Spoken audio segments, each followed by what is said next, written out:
ole chi bai le vek wo ei tun tum kan thlir ho tura chuan man dowa December thatir vela MT engine ri hnok kan siam kha reject na bi chial le na kan nei do na ri hnok te lo lo mem engine oil kam te kha lo omem ti kha kan en pa do na ri hnok khat de lo mem ti kha kan clear chho do na enge condition kha kan en chiang chho le don ni chu sei tong khan December tha tir kha ni ta a December January tuna February kan kai chowa kai chho chana khan hi vel khal to a aizol lama po long run zak zaka chuna wangin aizol le chetlang car ton do uranga enge a condition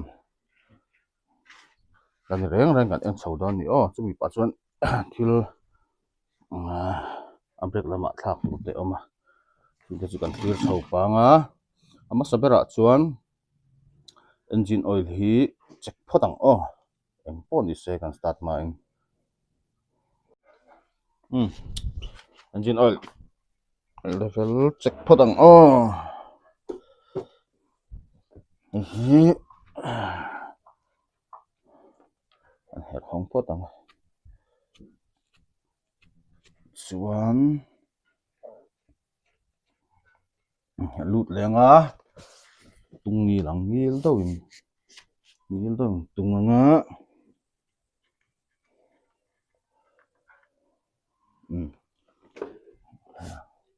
oil kam lova kan ho them hi thil te tham hi focus mo kan ti to kha focus le thei lo thin so focus mo thin em me focus le thei lo ni lai chial chin oil level po adikhop me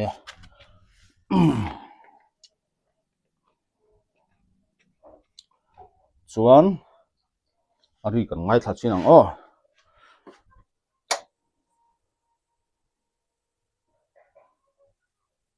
ri hnok alo om le deuh to em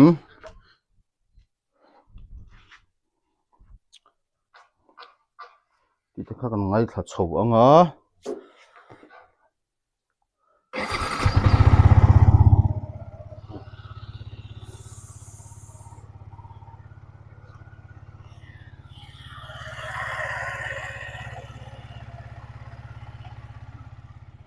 a smooth cher khop maya ma ri hnok soi tura la om ri lawa tuna chuan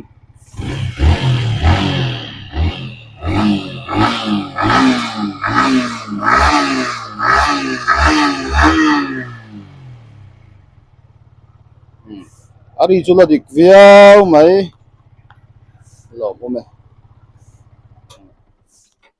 thil tang engemaw a brake lama check pa tur oma check chho anga ari chu engma ri hnok ala om lo a smooth viau mai ari ngai thla chiang le lo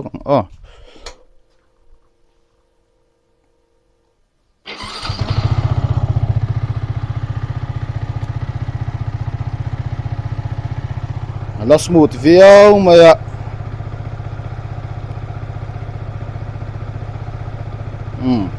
ref chinang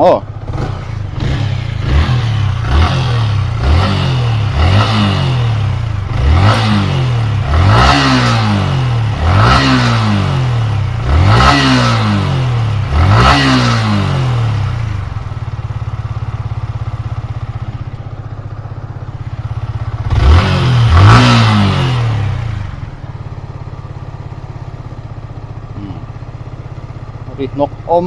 mi lo ni a thak khop mai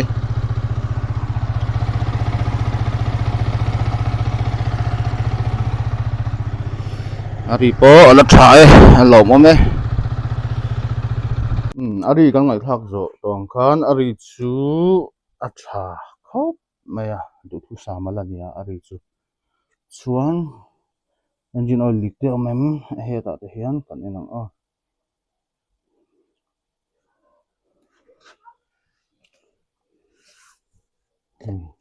นี่ head cover basket khan ta mom puta khoi nge hian sia tamo lam chu magatis oi ve a vom be chawun sa ve a ni lam chu oi la ni lo a ke chu a ni ko tin ka khoi nga ka ko tan en lang oi helam pang chu lik lawa le lam pang en lang a helam po ro thakop mai center vela tingna center ko tihan box legal lik amam lo hul thakop mai chuanin zona ka dong le zo zo thina kulan thuna khan hei kulan reserve box alo ni ta ni hei empty vichi apo om na la hin angta reserve box a hian a hmu thei chi lo tu na hian ai reserve box ania hemi hi tiang ka soi top meng hemi bottle ti meng hemi bottle khat teng hi thun lo tur helai khat ama khan marking line rin om ve a asang jok le niam jok asang jok chin kha a full hemi a thun chin tur ani motora te po ni veka kulan reserve box a om veka kha akha tin thun lo thin tur akhata thun ngai mi lo ni hi aboma hangkan enanga achan ve chen chu chan ve tling lo do anga te full tin jek thin ni khami chin kha thun tur ti na ni ta motor lampang po hi chu tiang lampang ang te halsa lo te ang kha kalaron ti do na kan lo ngai changa nga hala hian marking oma line rin phei ula hian mu thei chi lawa rin phei oma chung le hnuai a chung chin tur kha ni chung chin tam do thun lo tur ani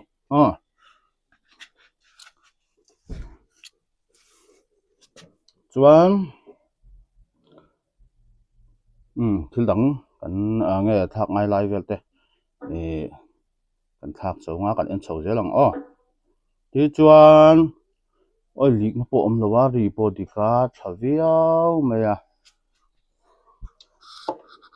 fok oi lampang po ma lik om lova hian aizola hian hoinga mazat hi keng thla ron ho chho pui to boka ari hi aladik em ani you kan siam zo tang thlanni bor vela vei to an mangrim vele to ni ari la dik khop mai alo bom kalom pui khop mai chak chho zelang a break lampanga hian problem tila thil pakhat kim lo oma mania aron en tir do zuai ta chuan break hi chik thina te kan lo check saka helai hian l bolt ang chi kha a break pat tu khamo hei helai mi hi alo om lowa chuan pahni len kil ta ni hei helai chunga hian hei ku kan hmu mo helai chunga huan ku pakhat a oma helampang hi a om lo ta ni chuan result chuk le in aron ena dealer hei tiang hi no ta bo de me karin dan chuan break pad hemi an thak hmun ber tirna hian an vuah thei ngil emo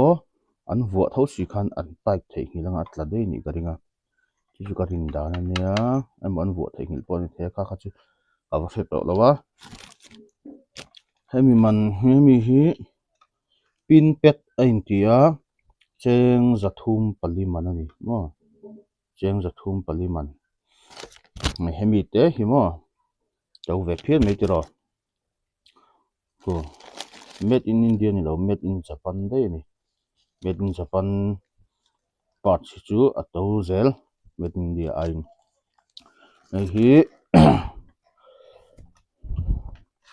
hi hian a break pat ngil do om tu kha lo ti buai thina chu chuan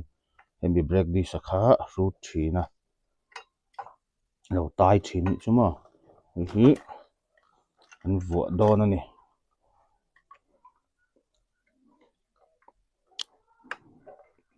a break pat ku juk soi che de do hingaya kan ya do mi thia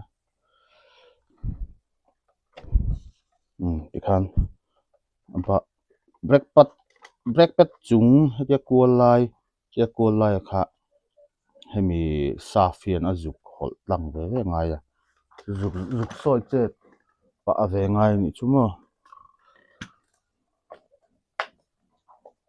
thil top phan ain ba su hal chat big lo kan seta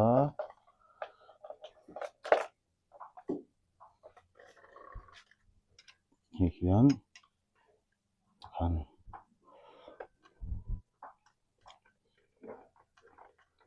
yo mil tak mo ache thi ain mile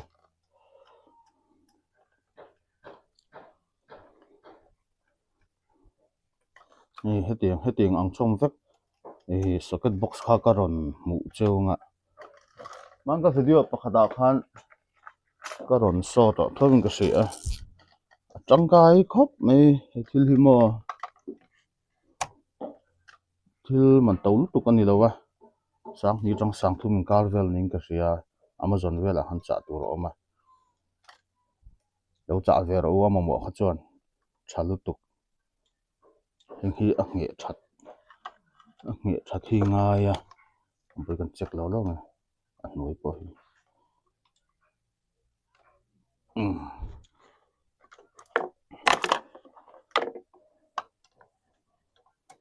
thapuya ti chiam kha ti chi chung no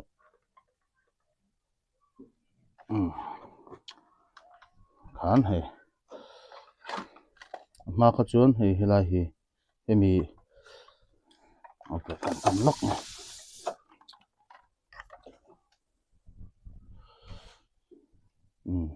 hemi keng khong tu khani ta ni hilai phei ka mo hemi lo wang han he hetia fual tha a hetin pot sang lo hian helai hemi achi pa hi helai ang vel de a hen tha dis khan enge su chik chen ni chuma han vo fela chuan thil dang ang kal le ma in hi socket box ka ti chu ni hey an hunga el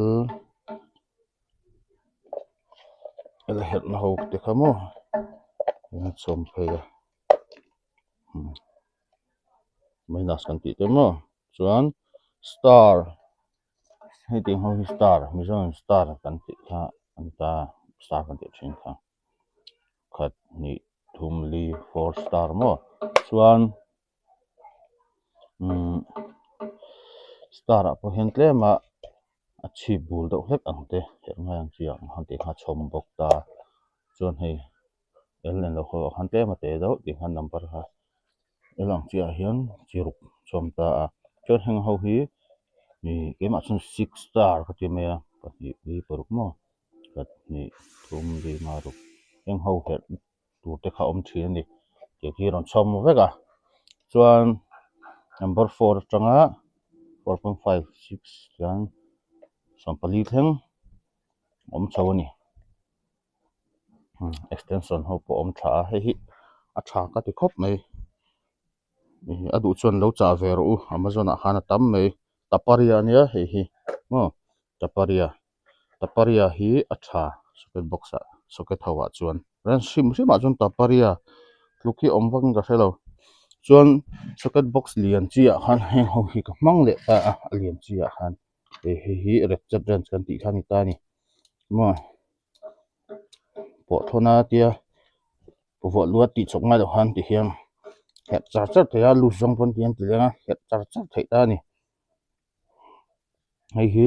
alian ber hi 32 somthum te han number in to danin om chho vek chung lo o poi mo la chi nang kharon om ani chu hi tha khop mai amazon a khan om bok heng hi o chuan check to a khan engine oil kan check to a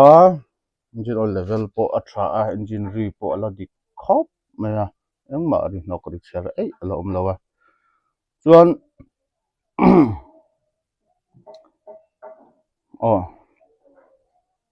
a chain adul em a chain hi po ngai boka a chain mani khan comments pakhata khan chain po dan dik request kha omin kan ria a chain po hian heng ho hi adang lama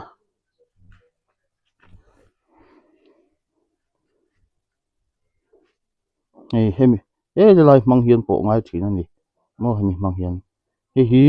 kan lu sanga anat pui hi excel azapui hi kan lu za hi ka po na tur ni ta hala hi kan lu set anga la hi number 12 ania la hi number 10 ni thunga hi kan lu set anga chon hi her thei don ta ni chuan aton ton herangai thina hala hian amak na beta ni mu har da na ka hemi hela hian in rin tha oma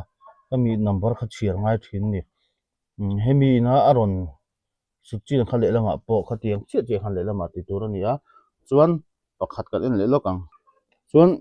heng howa hetiang ang chi hetiang a lor ho ang chi a kha chuan excel not hi lusa chuan hi a check po na lo ni ta hei double na tom thin hi mo an hun hu zo hi kan lose phot anga chuan so atai thei non che ni hi kan lose phot ang chuan hei kan po don chuan atai zonga her lu tur khan ta chuan hi pot nung sa set don ti la ni chu chuan ti hian kan po du tok vela khan hi screwdriver mang hian lai kan va holanga yang ku jung pin ti hian kan si chatanga ngai kar hlat zonga ha chin che don ti na ni chu ti khang kan tinga ye lampanga kan te don ni apo soi thei lowa lai ti sam khatia ti sam kha tha theng khat chuan an ti pei lowa eng sprocket thar vua te an pot soi ngala rei lo te a ri om thina adika po le po khan ri ari re thei to lo ari chak thin ni ai po dan hi film khurangai ha kan satia me mo ko kha kan ti le ang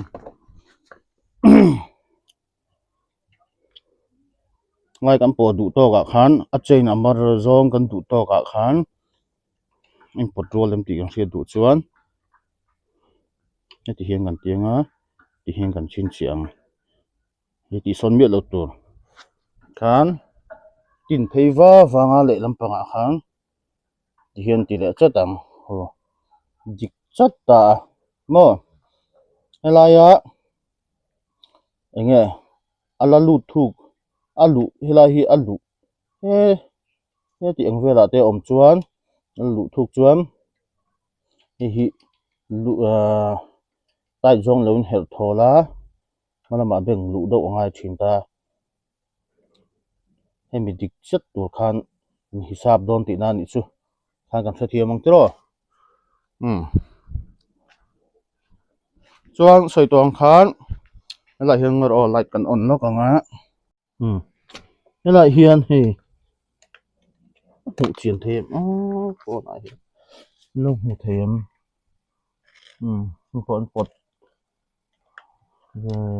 pot ven wal to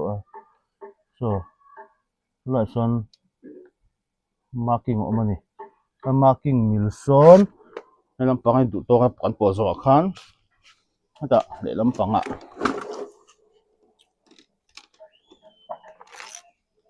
marking khu khol tuk lo shit kan hmem hei helai mi mark te khu den khu om phe duat ani helaya hemi in he aluminium pack hian helai hung lam pang aron o china kha lam nen ain angem ti kha uluk to en ve ngai ni chu a chain po dar chu ni me hei hi kan thlir chawang ti lo long masabera chon hei ake hnung hi ka na nga ya pedoxten hi kan nei lowa pedoxten nei khelpo kha ngai chung lowa hei sumte so ka mang mai ya sumte kan nei lo pon lung hian do emo brick kharem kang chho mai lamo chuan hei hi kan loose phat don ni hei hi number 2 alian set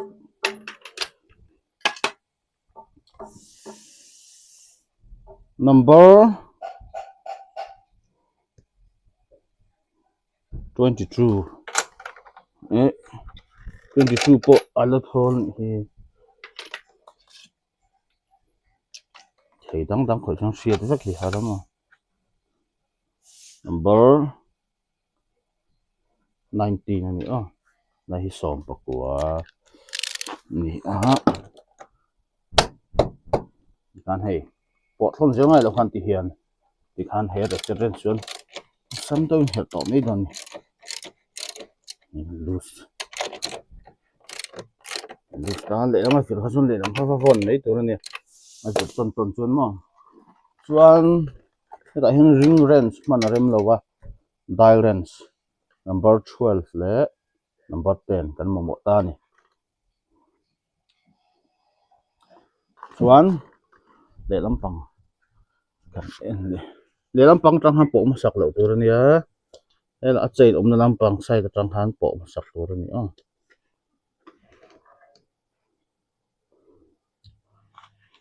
nei la hi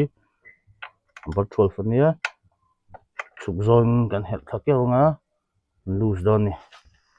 loose kewa adul em ta ni na brick pop a chon helam pang hi number 10 khan chuk zon kan hi chuk zon kan help khan hi aron chuak zel ta a tai jong ni chon sola ma lut zel don zong khan ti khan chen kha mar set ta ni chen po hian po mar lel tu po hi mar chung tur ani lawa na hian mi le min kan chete play tur ani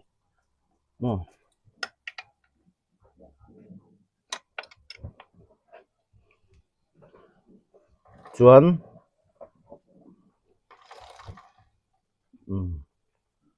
te kan ti lenga ti hana chen kha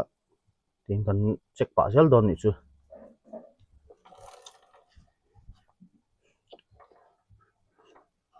chen e rol to lawa han athena hian amar chunga athena hian dul ema adul lai ber hisap ko lo tur tian kan toy vira amar lai ber amar chu chen e rol to lawa ni chu amar lai ber hisap khan amar lai bera da chatanga khami mil khan inge po tur ani adul lai bera ti chuan adul lai bera i po mar tung chuan amar lai bera han amar over don tu kan thatiam ni doinam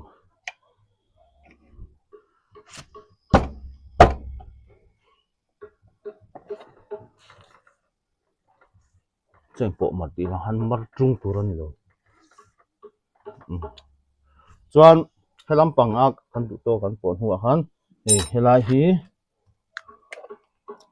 kan chin chiang la hi kan chin chianga so appoint hnung ber tem appoint hnung ber hi aron thleng phalowa appoint hnung ber angzat vel mun ni angvel so space om tani khala chin chia thot anga ya chuanin ina ha thak do mai thei lampang hi kan loose vele chi don ni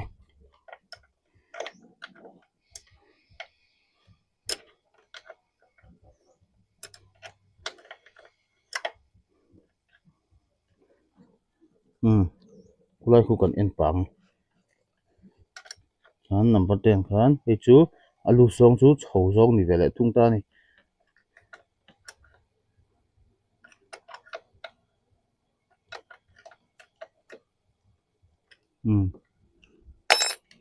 a fia lo lu tu ka khulai khumo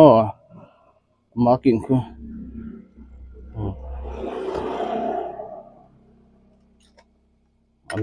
ala endo le ni zau le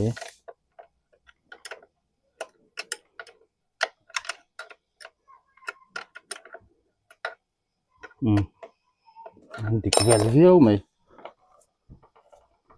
ikhan mi hi kan tight photanga mi hi kan tight photanga chu mi zoa hi kan tight te chawang mo hi kan tight photanga hi tight khal chon hi a loose pheina chana om hi hen kan tight ta ni chuan hi het doin tight tanga hi tight to chon hi nung lama tol to don lo la hi mo ai chho zong i tight photanga chon na hi tight liang hi tight thei ni la lo ma na hi tight het doin tight liang le lam pho chu tiang tho chuan tight lenga ti hang kan du khopem an du khop le khop lo kha comments lama kan lo soi le anga chuan chain oil te kan penga chain oil pek lai kha chu ron ti lam to lo menga kan du khop lo ni chuan comments lama khan ron soi chiang ila